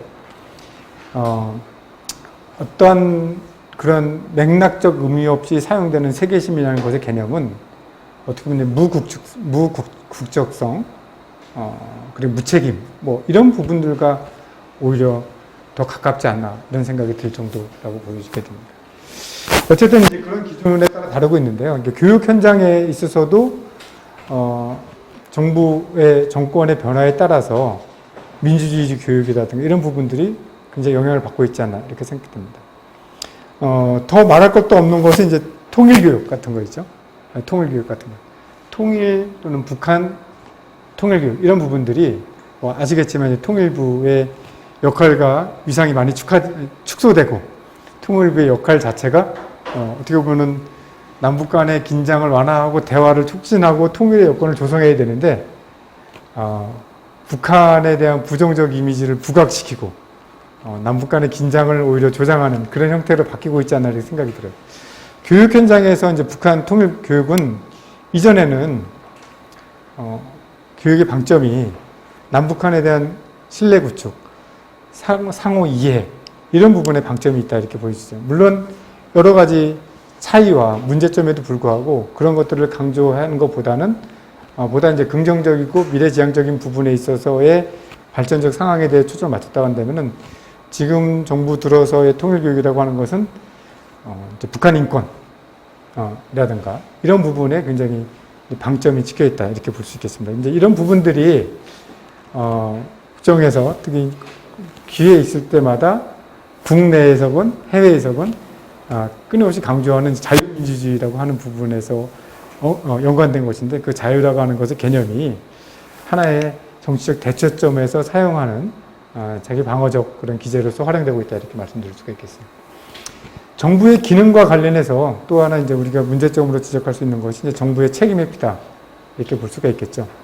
그래서 실제로 국가적 사회적 참사에 직면했을 때 그것이 왜 일어났는가에 대한 진실 규명 그리고 그것에 관련된 책임 있는 공직자에 대한 책임 추궁 그리고 재발 방지를 위한 제도적 개혁 이런 것들이 당연히 있을 것이라고 생각이 되지만 실제 12구 이태원 참사 같은 경우에도 보게 되면은 책임 있는 사람들에 대한 책임을 묻지 않고 그리고 이것을 일종의 하나의 사고로서 규정을 한다든가 희생자를 뭐 사망자로 규정을 한다든가 이런 어떻게 보면은 정부의 책임을 회피하려는 그런 것이 있다고 볼 수가 있겠고요. 뭐 단적인 예로 보면 이것을 다룬 한국 외국에서 제작한 다큐멘터리 크러쉬라고 하는 것이 이제 한국에서 아직 상영될 그런 기회를 갖지 못하고 있는 그런 부분들도 어떻게 보면 정부의 책임 회피의 한 단면이 아닌가 생각이 됩니다. 뭐 최근에 이제 정부 행정망 그 전산 오류가 있었잖아요. 이제 그 부분도 어떻게 보면은 행안부 장관이 해외에 나가서 우리나라 전자정보 시스템의 우수성을 알리는 그런 해외 일정 중에 그런 게 발생을 한 거죠. 그리고 또 그 일이 발생을 했음에도 불구하고 해외로 출국해서 그런 관련된 전자정부에 관한 그런 협력을 논의하기 위해서 나갔다고 하는 거죠. 그랬을 때 이제 과연 그 정부 책임의 부분에서도 이것이 어떻게 책임질 것인가라고 하는 부분, 뭐 앞으로 보게 되시겠지만 아마 뭐 관련된 서버라든가 그런 걸 납품했던 그런 실무 또는 업체 뭐 이런 부분에 대한 책임 추궁 정도로 사건의 본질 자체가 좀 왜곡되지 않을까라고 하는 그런 생각이 들게 됩니다. 특히 이제 노동에 관련된 부분에 있어서는 굉장히 그 반노동적 정책을 노골화 하고 있다 이렇게 볼 수가 있겠습니다. 특히 이제 화물연대, 이제 건설노조에 대한 강경 대응, 뭐 익히 여러분들 알고 있으리라고 생각을 할 거라고 생각이 들고요. 그리고 이제 노조의 그런 집단 행동에 대해서 모든 행정력을 동원해 끝까지 추적하고 신속, 엄정하게 조치하겠다라는 얘기를 했습니다. 해외에서 우리나라, 뭐 해외 언론이 우리나라 민주주의에 대한 우려를 표명했다라고 말씀을 드렸는데 사실은 각 분야, 특정 정책에 관련돼서는 관련된 국제기구에서도 굉장히 구체적으로 우려를 표명하고 있다 이렇게 볼 수가 있겠습니다. 특히 이제 ILO 같은 경우는 집회 자유 침해에 대해서 특히 한국의 사례에 대해서 우려를 표명을 하고 있는 상황입니다. 또 하나는 이제 가짜뉴스와의 전쟁. 이제 언론, 아까 민주주의, 전체주의의 태행 네 가지 신호 중에 한 네 번째가 뭐였습니까? 언론의 억압이죠. 언론 자유의 억압이라고 볼 수가 있겠습니다. 그래서, 뭐 이제 가짜뉴스를 근절하겠다. 여러분들 가짜뉴스 하면은 어떤 느낌이 드나요? 가짜뉴스 하면 뭔가 굉장히 부당하고 있어서는 안 될 것. 어떻게 보면 사회의 적, 공공의 적 이렇게 생각이 들잖아요. 가짜뉴스 뭐 당연히 없어야겠다 이렇게 생각이 되겠죠. 그렇지만 이제 가짜뉴스를 이제 근절하겠다고 하는 이러한 조치가 갖는 위험성이라고 하는 것은 누가 가짜뉴스임을 판단하는가, 무슨 기준으로 판단할 것인가에 관한 부분인데 이 부분이 정부 권력에 의해서 판단되고 그들이 자의적 해석에 의해서 가짜뉴스임을 판명할 수 있다는데 그 위험성이 있다 이렇게 볼 수가 있겠어요. 특히 이제 가짜뉴스와 관련된 가짜뉴스가 이제 뭐 이제 AI라든가 뭐 그런 그 인터넷 관련된 기술이 발전하면서 여러 가지 뭐 딥페이크라고 그러잖아요. 실제 뭐 동영상, 뭐 사진을 합성하는 건 옛날 얘기고 실제로 동영상이 실제 그 사람의 말투, 동영상 형태로 그 사람의 외모 그리고 그 사람의 말투 그 사람이 했던 말들을 학습시키면은 새로운 텍스트를 줬을 때 그 사람의 음성으로서 이렇게 재현을 한다는 것이죠. 구현을 한다는 것입니다. 그게 보통의 그냥 비전문가 입장에서는 그걸 진위 여부를 가릴 수가 없는 이미 수준이 됐다고 해요. 뭐 그러한 악의적인 그런 것들을 다루는 부분이 아니라 이제 가짜뉴스라고 하는 부분이 실제로 권력 또는 정부의 비판적인 보도를 하거나 자세를 취하는 그런 언론에 대한 탄압의 용도로 사용될 가능성이 굉장히 높다는 것이죠. 그래서 우리나라뿐만 아니라 아시아 지역에서 한 5, 6년 전부터 이 가짜뉴스가 이슈화되면서 가짜뉴스에 대응하기 위한 그런 대응 법안들이 입법됐습니다. 그런 사례들이 굉장히 많아요. 아시아 지역 대부분 지역에서 가짜뉴스가 전체적 논쟁이 됐는데 그럼에도 불구하고 그것의 공통점은 뭐냐. 대부분이 가짜뉴스를 근절하겠다고 하는 그런 주체 세력들이 이른바 이제 민주주의에 역행하는 권위주의적 정부에서 그런 부분들의 가짜뉴스 근절과 관련된 법안들을 적극적으로 추진했다. 이렇게 볼 수가 있겠어요. 뭐 극단적인 사례로서는 뭐 이제 베트남, 뭐 중국과 같이 특정 인터넷 사이트를 차단한다거나 SNS를 쓰지 못하게 접속 자체를 차단하는 그런 경우도 있겠지만 대부분의 국가에서는 그렇게까지는 가지 않지만 가짜뉴스법이라는 것을 도입을 함으로써 특히 정부 비판의 그런 공간을 만드는 데 상대적으로 자유로웠던 독립 인터넷 언론이라든가 이런 부분에 대한 탄압 근거, 그 수단으로서 활용되는 그런 경향을 보이고 있습니다. 그래서 이미 이제 많은 아시아 국가, 동남아시아 국가에서 이제 그런 사례들이 있기 때문에 한국에서 뭐 여러분 다 아시겠지만 한국에서 최근에 그런 시도가 있을 때 굉장히 많은 논란을 가져오고 우려를 가져오는 것이 사실이라고 볼 수가 있겠습니다. 실제로 이제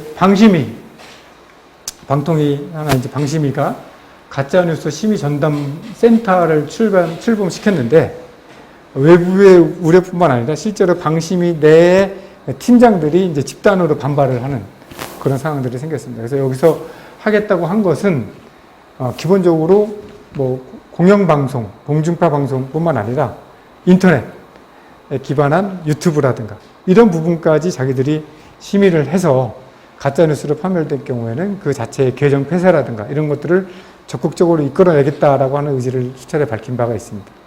그렇게 될 경우에 사실 이제 지금 현상에서 언론의 자유라든가 언론의 역할이 위축된 상황에서 그런 대안적 그 여론의 장, 여론 형성의 장이 굉장히 위축될 가능성이 있다 이렇게 볼 수 있겠습니다.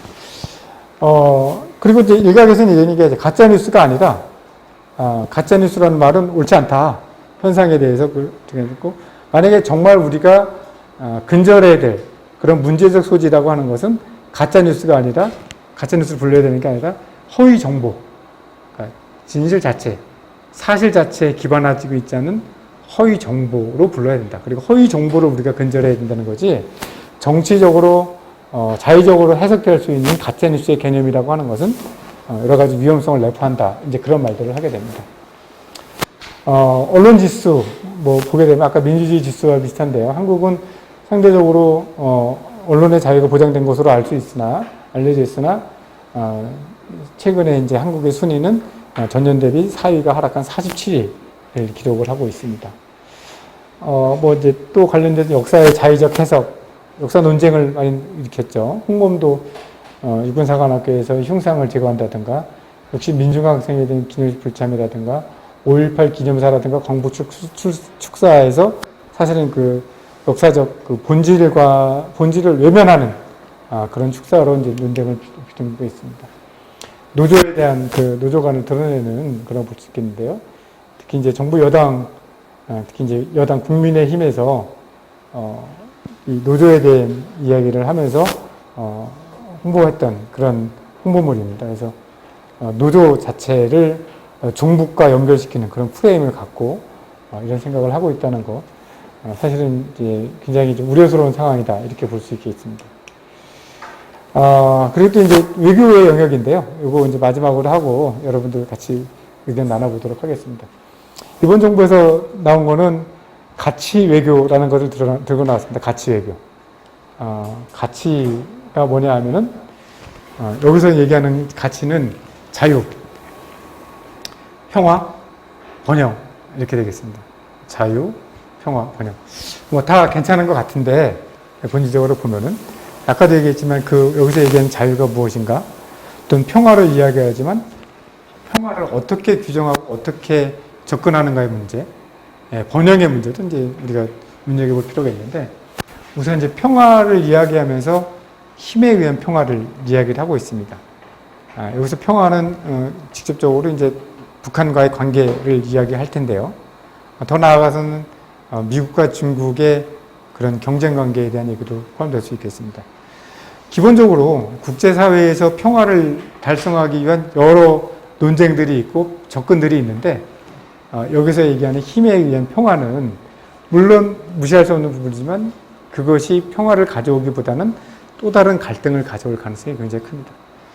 이스라엘과 이제 지금 팔레스타인 같은 보게 되면은 이스라엘은 주변국에 비해서 압도적인 군사적 우위를 가지고 있습니다. 그렇죠? 그리고 미사일 방어 시스템을 갖춰서 어떠한 적의 미사일 공격도 우리는 사전에 요격할 수 있는 방어 시스템을 갖췄다. 이렇게 자랑을 해왔었습니다. 근데 뭐 최근에 하마스 공격, 거기에 대한 논쟁은 차차 하더라고요. 힘의 우위가 근본적인 관계 개선과 평화의 여건 조성 없이는 군사적 공격으로부터 자기를 완벽하게 지킬 수 있는 그런 대안이 될 수 없다는 것이 분명히 드러났다 이렇게 볼 수 있는데요. 특히 이제 대북 관계에 있어서의 이번 정부의 접근이라고 하는 것은 기본적으로 국내 정치적인 측면과 대북 관계, 대북 정책이라는 측면이 같이 연계되어 있다. 이렇게 볼 수가 있겠고요. 기본적으로 여기서도 얘기를 합니다. 자유민주주의에 입각한 통일을 또 이야기를 하게 되는 것이고요.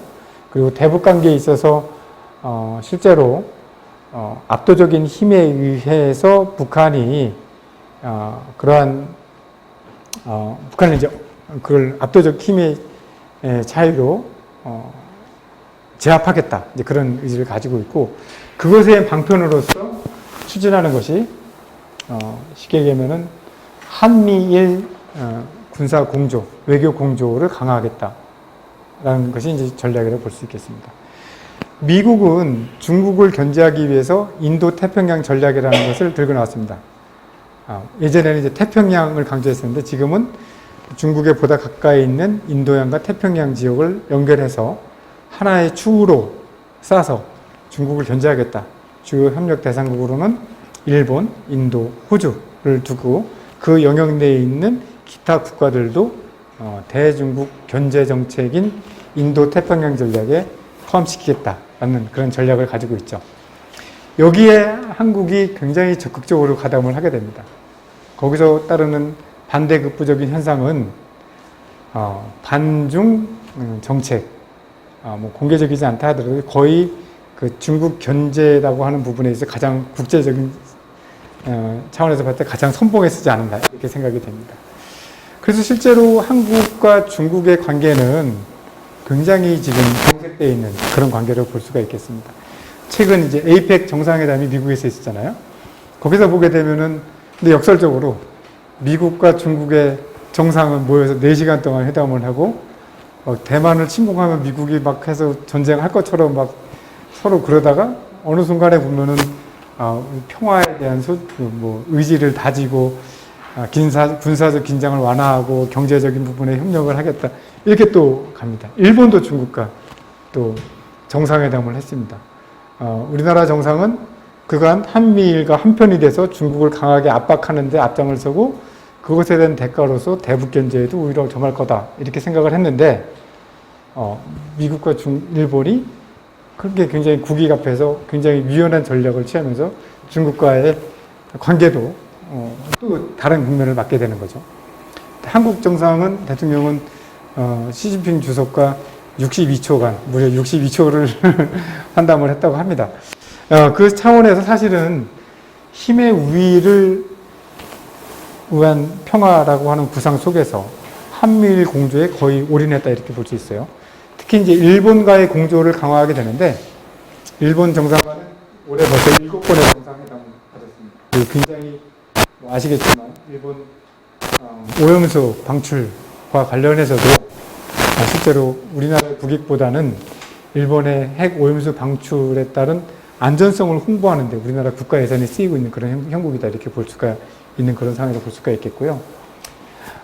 그래서 실제로 가치 외교라고 얘기를 하고 있는 자유, 평화, 번영이라고 하는 부분들이 사실은 집결돼서 총체가 되는 것은 대북에 대한 북한에 대한 대화 단절, 힘의 우위를 통한 압도적인 군사적 압박을 위한 한미일 공조, 그것에 따른 경제적 희생 또는 대중관계에 대한 희생이 발생하고 있다 이렇게 볼 수가 있겠고요. 그것과 이제 직접적인 문제라고 관련된다고 보기 어렵지만 직간접적으로 이렇게 밀접하게 관련되는 게 이제 대중국 교역의 변화라고 볼 수가 있겠습니다. 우리나라가 그동안 경제성장이 진행되는 과정에서 중국의 교역이 굉장히 큰 역할을 했는데 대중국 교역이 적자로 돌아섰고, 한국의 올해 그 누적된 무역 적자 폭이 세계 200이라고 합니다. 200이. 200위는 굉장히 심각한 거 아니겠어요? 이전에는 4, 5위로 무역 흑자를 기록하던 상황에서 지금 적자를 기록하는데, 적자액, 물론 이제 우리가 이제 무역 규모가 크기 때문에 그 적자액 폭도 상대적으로 클 수가 있는데, 적자액 규모로 봤을 때 세계 200위에 해당되는 굉장히 엄청난 상황인데, 그것의 이제 핵심적인 요인 중에 하나가 대중국 흑자에서 그 적자로 돌아섬에 따른 그 적자폭의 상승이라고 보여집니다. 실제로 이런 부분에 있어서 굉장히 우려스러운 상황들이 많죠. 예, 특히 이제 대북 관계에 있어서 진전을 보이지 못하고 오히려 긴장이 악화되는 상황, 그리고 한미일 공조라고 했을 때 반대급부로 우리가 희생해야 되는 상황, 특히 이제 중국과의 관계, 특히 일본의 한반도 유사시에 일정 정도의 군사적 역할을 가능하게 할 것이 아닌가 하는 우려, 그런 부분들. 그리고 일본과의 관계에 있어서 우리의 국익이 제대로 대변되지 못하는 한미일 공조 틀 속에서 그런 것이죠. 예.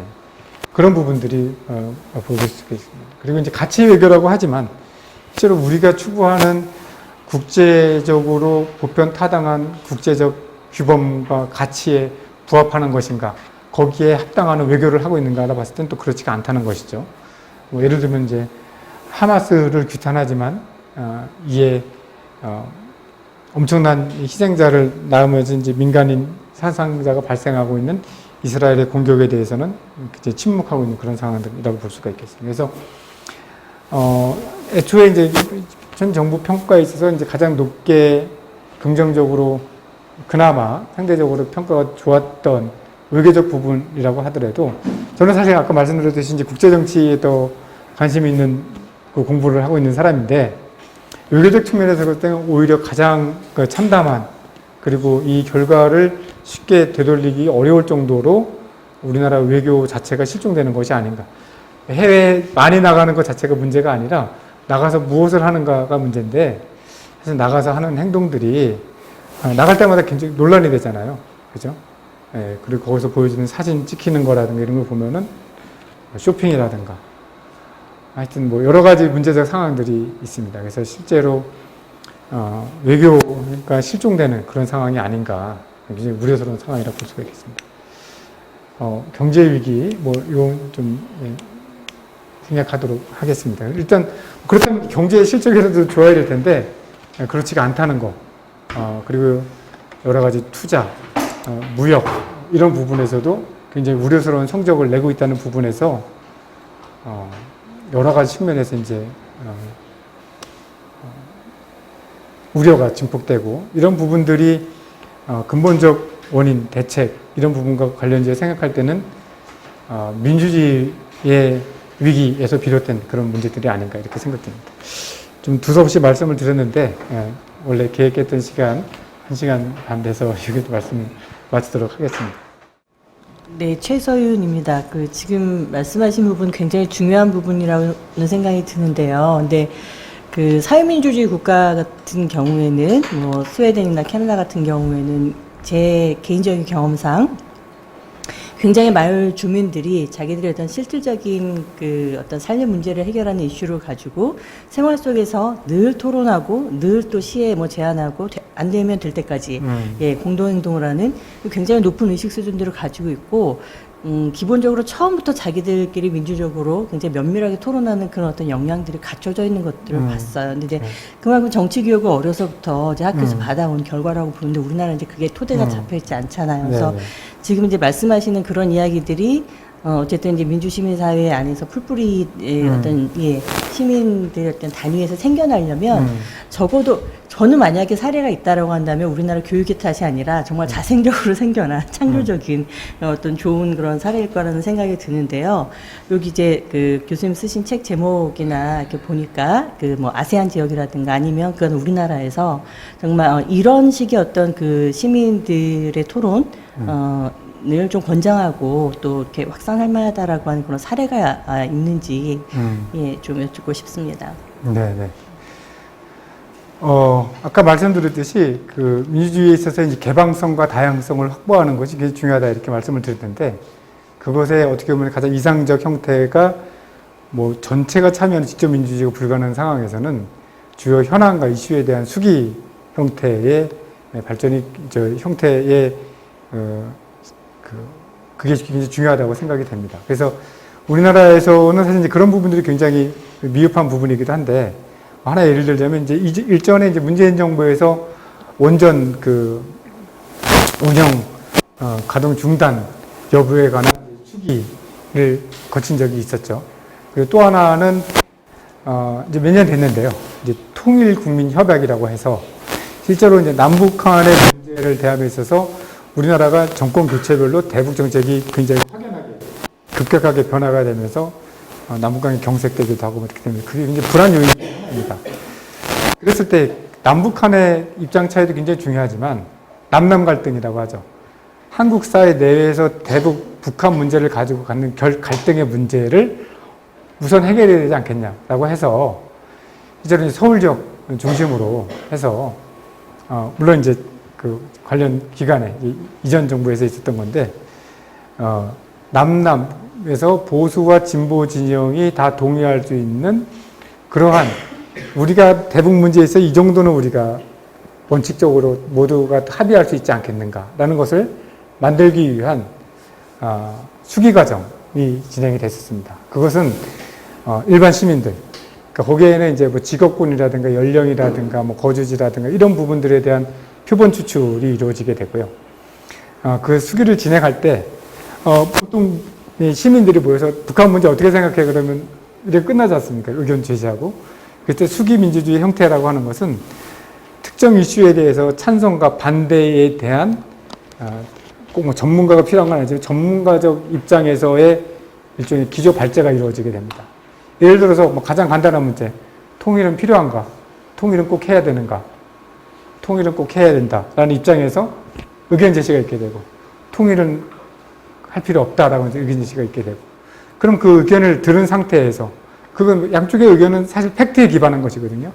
근데 그랬을 때 다양한 의견을 가진 사람들이 거기에 대해서 토론을 합니다. 그냥 일회성 진행되는 것이 아니라 회를 이제 거듭하게 되는 것이죠.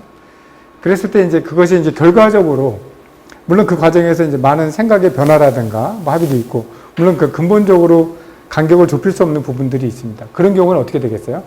가장 낮은 수준에서 모두가 합의할 수 있는 수준에서 이제 그것이 형성이 되는 거죠.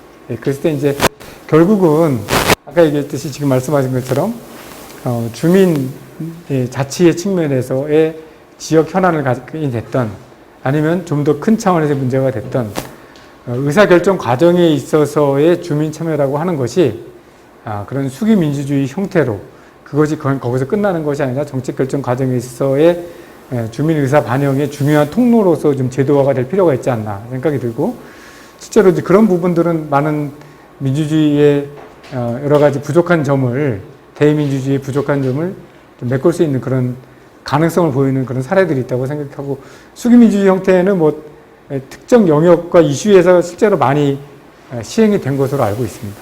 예. 교수님 직접 민주주의 가능성은 어느 정도 보고 계시는지 좀 궁금합니다.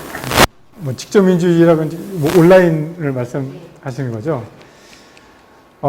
그렇죠. 뭐 지금 그 민주주의의 그 장이 굉장히 확대된 것이 사실인데 이제 그 부분의 핵심적인 부분이 어떻게 보면 이제 IT 기술이라든가 스마트폰 보급에 의해서 민주주의의 그 여론 형성의 장과 시민 참여의 장이 굉장히 확대된 것은 사실이라고 생각이 됩니다.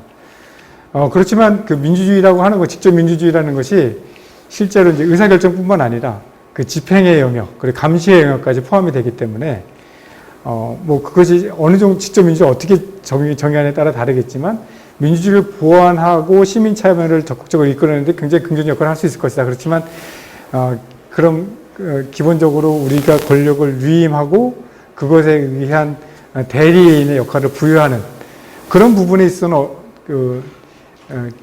일정 정도의 그런 그 제도적 그 참여에 있어서 한계가 있지 않을까. 다만 보다 중요한 거는 실제로 의사결정 과정에서의 시민 참여의 그런 범위와 그 깊이가 상당히 진전될 가능성은 충분히 있다고 생각을 합니다. 정책과 제도의 부분에서는 유의미한 영향력이 있을 수 있는데 네네. 예. 실제로 집행이나 감시 네네. 여전히 그 직업 정치인을 모신 네, 저는 그렇게 생각을 합니다. 예. 잘 정리해 주셔서 감사합니다. 네, 혹시 또 다른 질문 있으신가요? 네.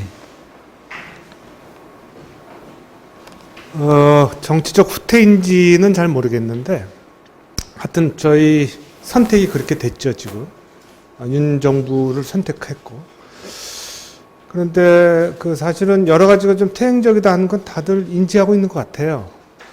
그럼 왜 이런 일이 벌어졌을까? 첫 번째 느낌은 저는 그냥 제 자의적인데, 민주화 운동을 부르짖는 사람들의 도덕성 또는 뭐 교만 이런 것들이 좀 작용한 면도 없지 않다. 그러니까 다시 이런 일이 반복되지 않으려면 왜 이런 선택을 했을까? 그리고 두 번째는 김만건 교수님 박사님도 얘기했지만 이 격차가 벌어지면서 분노하는 사람들이 많아지는 거 아닌가. 그러니까 지금 사실은 이런 태행적 형태가 벌어지는 거는 한국만이 아니라 약간 세계적인 추세도 좀 있거든요. 굉장히 우려되는 부분이 없지 않아 있는데, 이런 일이 반복되지 않으려면 어떤 것들을 좀 조심해야 될까, 우리가. 그러니까 지금 잘못하는 부분들은 아까 얘기했듯이 상당 부분 인지가 되고 있는데, 또 그런 선택이 벌어지면 점점 더 어려워지니까 그런 거에 대한 고민은 어떻게 생각하시는지 궁금해서. 이제 중요하고 이제 가장 어려운 질문이 아닌가 생각이 듭니다. 왜냐하면 사실 역사가 방향성에 있어서 이렇게 진보를 한다고 믿음을 갖고 있지만, 그 과정은 전쟁과 후퇴를 오가면서 또 근데 지나고 보면 이제 발전하는 그런 것이 아닌가 이렇게 생각이 드는데, 특히 이제 한국 민주주의에 있어서의 구조적 취약성을 얘기할 때 이제 제왕적 대통령제의 권력 집중을 이제 가장 큰 문제로 삼고 있습니다. 권력이 모아져서 그것이 잘 작동할 때는 굉장한 권력의 힘으로 개혁이라든가 그걸 한 방향으로서 힘을 집중시킬 수 있는 그런 장점이 있는 반면에, 그것이 어떻게 보면 옳지 않은 그런 정치적으로 선출된 사람이 그걸 행사할 경우에는 그것을 견제할 만한 수단이 마땅치가 않은 그런 문제점이 아닌가 이렇게 생각이 들고요. 그래서 이제 우선 생각할 수 있는 거는 그런 제왕적 대통령제에 대한 제도적 보완들을 이제 많이 이야기를 했습니다.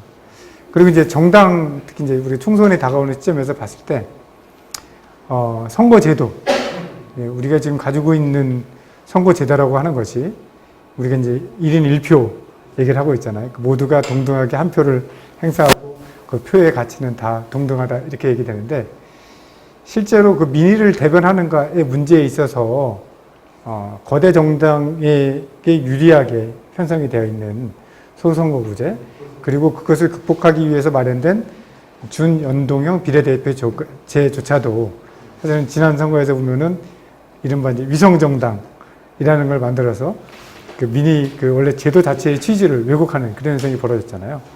그래서 실제로 예를 들어서 이제 뭐 진보정당 내지는 그런 거대 정당을 제외한 그런 정당에 대한 득표라고 하는 것이 10%에 미치지 못하는 것은 10%에 가까이 되는데, 실제로 그들의 이제 의석 대표는 2%에 지나지 않는 민의가 이제 왜곡되는 그런 현상들이 발생을 하거든요. 그래서 실제로 이제 제도적 접근을 이야기할 때 대통령제에 지금 우리가 선택하고 있는 대통령제에 관한 제도적 권력 견제에 대한 제도적 보완, 그리고 실제로 민의가 제대로 반영되기 위한 선거제도에 대한 보완, 이런 것들에 대한 얘기가 있고요. 그리고 또 아까 말씀하셨던 운동권 세력 말씀을 하셨는데, 그랬을 때 이제 그 대안으로서 대안 정치 세력으로서 가지고, 그리고 이제 경쟁하는 그 야당 세력에 대한 보다 더 책임성 있는 실제로 그들이 가지고 있는 개혁성이라든가 이런 부분들이 실현되거나 체화하기에는 선거 시에만 이렇게 어필하는 그런 거, 그리고 그 이후에는 다시 정당 간 권력 게임의 양상을 보이고 있고, 실제로 우리가 정치 참여자라기보다는 정치 게임에 있어서의 하나의 동원되는 동원 군중으로서의 역할, 이런 부분들이 구조적 제약 문제라고 생각이 되고요. 이제 그걸 자꾸 이제 동어 반복이 될 수도 있겠지만, 실제로 어떠한 참여 참여 수준을 이끌어낼 수 있는가에 정책 결정 과정에서 실제로 어떻게 참여할 수 있는가. 그것이 이제 중요한 관건이라고 생각이 됩니다. 그래서, 사실 이제 뽑아놓고 그 일이 진행되기 전까지 모르지 않습니까? 사실 윤석열 지금 현재 대통령이 인기를 끌었던 이유가 뭐예요? 뭐 인사청문회에 나와서 나는 사람에 충성하지 않는다. 라고 얘기를 했죠. 근데 그게 뭐 전후 명단을 보면은 질문에 의한 것이었죠. 국회의원이 당신 저기 사람한테 충성하느냐 뭐 국가에 충성하느냐 이렇게 물어보니까 난 바보가 아닌 이상에 난 사람한테 충성한다고 할 일은 없잖아요. 거기서 나는 사람한테 충성하지 않는다 했는데 그걸 이제 딱 따게 되니까 이제 나는 사람에게 충성하지 않는 이제 강직한 검사 이미지가 나오게 되고 거기서 이제 벌어졌던 일련의 탄핵 정국에서 그 수사했던 그런 부분들이 어떻게 보면 이제 개혁의 그런 가능성으로 이제 비춰졌고 그런 부분들의 어떻게 보면 이제 이미지로 인한 특정 개인의 어떻게 보면 그런 인기 영합적인 처신과 행동이 정치 지원과 맞물리면서 굉장히 어떻게 보면 계획되지 않은 우발적인 정치 선출 과정이었다 이렇게 생각이 됩니다. 근데 그런 가능성은 굉장히 배제하기 어렵긴 합니다. 특히 이제 대통령 직선제라고 하는 그런 특수한 그 선거적 제도 하에서는 거기에 관해서 집중되는 굉장히 정치적 에너지라고 하는 것이 굉장히 폭발력이 있고 단기간에 굉장히 많은 변수들과 변화를 갖고 있는 굉장히 변화무쌍한 제도라고 볼 수가 있겠습니다. 뭐 직접적인 비유는 힘들지만 예를 들면 이제 필리핀 같은 경우에도 그리고 다른 나라 같은 경우도 이상 경우가 많습니다. 대통령 선거 직전에서의 우발적인 뭐 개인의 어필 뭐 이런 것들 그리고 어떻게 보면 이제 잘 연출된 이미지 예를 들면 필리핀 에스트라데 대통령 같은 경우는 영화 배우였는데 영화에서 맡은 배역들이 우리로 치면 홍길동과 의적 그런 거 있죠. 그 사람에 대한 이미지가 굉장히 국민들에게 부정부패에 대한 뭐 그런 열망, 부정부패에 대한 열망 이런 것들로 연결된다든가. 근데 실제로는 부정부패로 이제 탄핵이 되죠. 그리고 또 뭐 이제 유력 정치 가문인 경우에는 선거에 즈음해서 그 유력 정치인, 그러니까 부모님 세대, 그러니까 대통령을 전 대통령을 했던 사람, 그 사람이 사망하는 거죠. 그럼 그 추도 열기 속에서 그 과거의 향수에 뒷받침돼서 그 아들이 갑자기 급부상해서 대통령이 된다거나. 근데 이제 우연적인 요소들, 이런 것들이 굉장히 많이 발생하는 것이 실은 대통령 선거가 가지고 있는 한계라고 볼 수가 있겠습니다. 예. 그럼에도 불구하고 이제 그런 이제 제도적으로 견제할 수 있는 그런 제도적 보완이 가장 사람을 어떻게 뭐 그 사람의 됨됨이를 평가하는 것은 굉장히 어렵고 사실 불가능하다고 생각이 됩니다. 이제 그럼에도 불구하고 우리가 이미지가 투영되고 그런 것들은 개인에 대한 인물에 대한 그런 것에 굉장히 큰 영향을 받고 있는데 그것보다는 그 정당, 시스템 그런 선출과 그것을 통한 견제 이런 것들이 현재로서는 가능한 답이 아닌가 이렇게 생각이 듭니다.